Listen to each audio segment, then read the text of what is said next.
Has President Uhuru Kenyatta effectively dissolved his cabinet? That's the question Kenyans are currently asking or debating. You know, in this country, people consume a lot of rumor and propaganda. And in most cases, these alleged rumors and propaganda turn up to be the truth.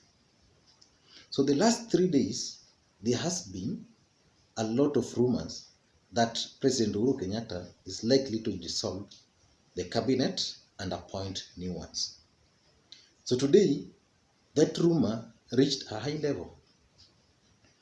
And you could see very credible people. Personally, I saw that the tweet by top city lawyer Wakilu Donald Kipkorir. And later on, I saw a tweet by Mutahi Ngunyi alleging the same. Although Mutahi Ngunyi deleted that tweet after some time, but he tweeted it. And that means there could be something. You know, Mutahi Ngunyi is part and parcel of the ruling class.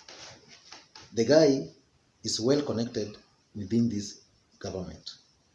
So that tweet alone by Mutahi Ngunyi confirmed that indeed there is a looming cabinet reshuffle.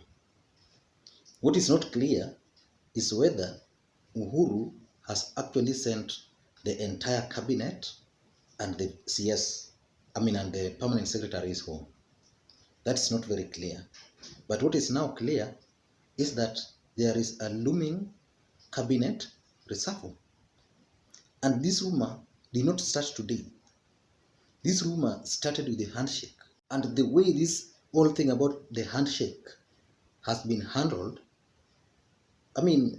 it's very difficult to understand the finer details about it.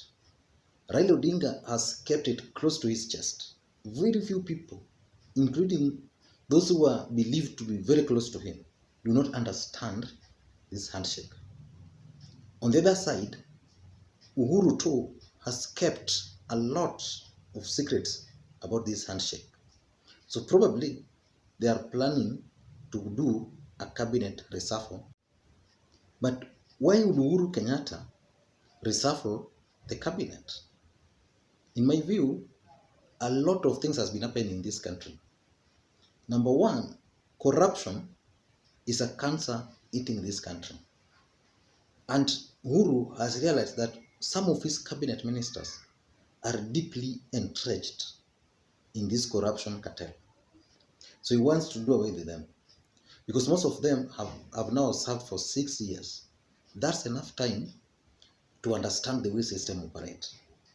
And probably that's why he wants to reshuffle them.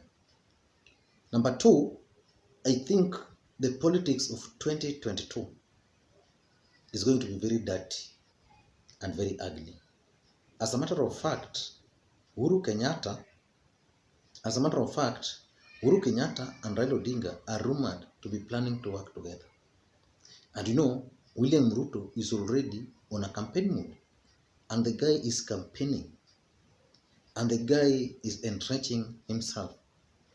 So the rumor has been that the reason he's been able to do this is because when Uhuru formed the cabinet, half of the cabinet were his people and half of the cabinet were Uhuru's people.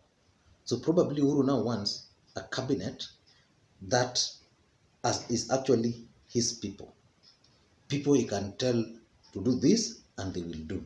Not people he can tell to do this and then later on at night they meet somewhere else. Number three, Uhuru was also very clear during his speech when he took power again. He said he wants to leave a legacy.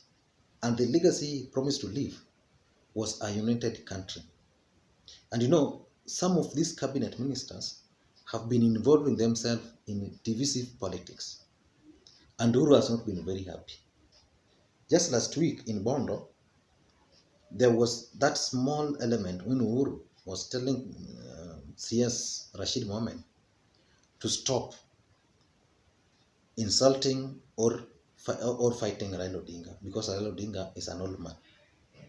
That shows that Uhuru has not been very happy with the way some of these cabinet secretaries have been operating. And another source was telling me that the reason most people like Ababu, who are politicians, Ababu, the cast, the cast Ababu, the Malindi guy is called Mungaru, who are politicians. The reasons they have kept quiet is that Uhuru Kenyatta told them that he doesn't want any of them to be involved in politics. And actually, they have heeded to that call. You'll never see Ababu in politics. You'll never see Mungaru. You'll never see someone like Ken Obura in politics. So Uhuru was very categorical with them.